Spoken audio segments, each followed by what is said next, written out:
Everybody, आज मैं आपको बताऊंगी इंग्लिश के एक टॉपिक के बारे में जो कि है हमारा आर्टिकल, जो कि डिटरमिनर्स का एक पार्ट है। तो आर्टिकल्स क्या है? आर्टिकल वो चीज होती है जो नाउन को जो है मॉडिफाई करता है और ये इंडिकेट करता है कि नाउन कोई जनरल चीज है या स्पेसिफिक चीज है। जैसे कि हमारा एक एग्जांपल है कि I am reading a book. यहाँ पे बुक कोई किसी स्पेसिफिक बुक की बात नहीं की जा रही है, किसी उसका नाम नहीं दिया गया, किसका ये नहीं पता।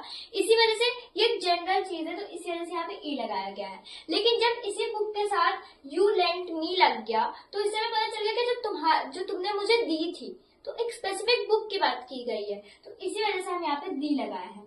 ठीक है, तो आर्टिकल का जो है दो पार्ट्स होते हैं, एक होते हैं ए और एन। इसके दो टाइप होते हैं, एक होता है ए और एन और एक होता है दी।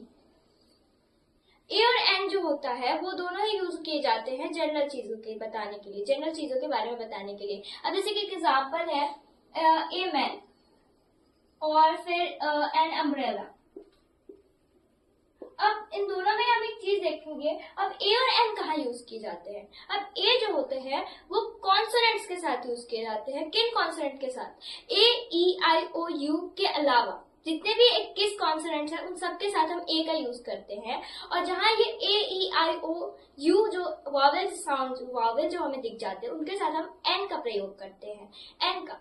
और जरूरी नहीं है कि अगर एन अम्ब्रेला आपको दिख रहा है तो एन, और अगर यहीं पे यूनियन लिखा होगा तो आप सोचोगे कि वॉवेल है, यू एक वॉवेल है, तो यहाँ पे हम लोग लगा देंगे एन। तो ये गलत हो जा रहा है क्योंकि इसका साउंड जो है वो यू मतलब वाई से सुनाई दे रहा है। अब यहाँ पे अम्ब्रेला में एन क्यों लगा?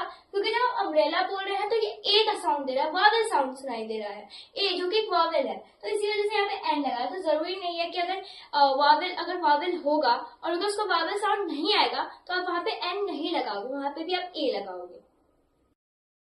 अभी आपको तो जैसे मैंने बताया है कि ए और एन कहाँ पे यूज होता है। अब मैं आपको बताऊंगी द, जो आर्टिकल का दूसरा टाइप है, द के बारे में बताऊंगी। मैंने पहले ही आपको बता दिया कि द जो है ना वो स्पेसिफिक चीजों के लिए ही यूज किया जाता है। अब हम देखेंगे कि द किसके साथ यूज होता है और किस स्पेसिफिक चीजों के बारे में के साथ यूज नहीं होता है। तो अब जैसे कि कंट्रीज हो गए, लैंग्वेज हो गए, नेम हो गए, इनके साथ द कभी नहीं यूज होता। भले ये स्पेसिफिक चीज है लेकिन द इनके साथ कभी भी यूज नहीं होता।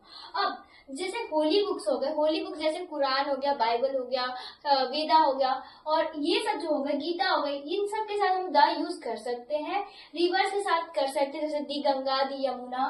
न्यूज़पेपर के साथ भी किया जा सकता है, जैसे दी हिंदुस्तान टाइम्स। और फिर लास्ट में क्लास के साथ भी हम लोग यूज कर सकते हैं दी इनके साथ नहीं यूज कर सकते, दी इनके साथ यूज कर सकते हैं। ये स्पेसिफिक चीजों के साथ दी यूज होगा, इनके साथ नहीं होगा।